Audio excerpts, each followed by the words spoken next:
تصور کن همین الان همه انسان ها از روی کره زمین ناپدید بشن. هیچ جنگی، هیچ بیماری، هیچ انفجاری. فقط در یک لحظه همه ما نیستیم. چه به سر شهرها، حیوانات و خود سیاره میاد. در چند ساعت، چند روز یا چند سال زمین چطور ما رو فراموش میکنه؟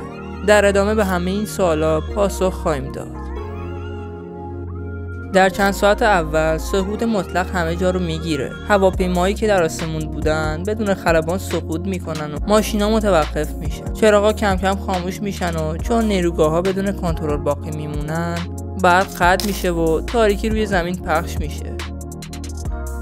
بعد از چند روز حیوانات گرسنه از قفس‌ها بیرون میان. سگا، گربه‌ها، پرنده‌ها به خیابونا برمیگردن. در نبود انسان طبیعت اولین نفسشو میکشه. آسمون تمیز میشه و دود و آلودگی ناپدید میشن. اما شهرها هنوز سر جاشونه، خاموش و سرد و بیجون. طبیعت شروع میکنه به تسخیر دوباره زمین. گیاهان از میان بتونا رشد میکنن. حیوانات وحشی به مکانهایی برمیگردن که زمانی فقط انسانها قدم میزدن. پلها، برجها و ساختمانها بدون تعمیر شروع به فروپاشی میکنن. بعد از یک سال بیشتر از 80% ساختمان‌ها آسیب دیدن. متروها و تونل‌ها پر آب میشن. برج ایفل زنگ میزنه. شیشه‌های آسمون خراشان میریزن. در نبود انسان طبیعت قانون خودشو دوباره حاکم میکنه.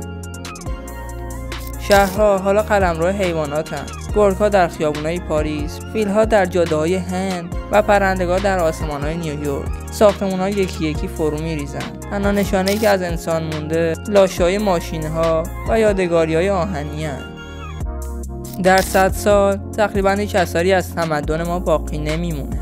بیشتر از 99% سازهای انسانی نابود شدن و فقط بناهای سنگی مثل اهرام مصر یا کوره راشمور باقی موندن. شاهدی از موجوداتی که روزی فکر میکردن سلطان زمین هستن. حالا طبیعت زمین رو کامل پس گرفته. خارها تغییر کردن، کوهها فرسایش پیدا کردن و شاید نسل جدیدی از موجودات هوشمند روی زمین ظاهر شدن. اما هیچ نشونه ای از انسان‌ها که ما باشیم نیست. هیچ اثری از برق، موبایل یا اینترنت. فقط خاک و سنگ و سکوته. و اینجاست که شاید بفهمی زمین به ما نیاز نداشت، ما به زمین نیاز داشتیم. اما اگر روزی برگردیم شاید بهتر باشه این بار مراقبش باشیم. کوچکترین کاری که میتونیم برای زمین بکنیم اینه که طبیعت رو با زباله هامون زشت نکنیم. تو هم اگه از این سبک ویدیو خوشت میاد خوشحال میشم با لایک و کامنت کردنت به من انرژی بدی. اگه دوست داری ویدیوی بعدی هرچی زودتر بیاد لایک های این ویدیو رو به 50 تا برسونی.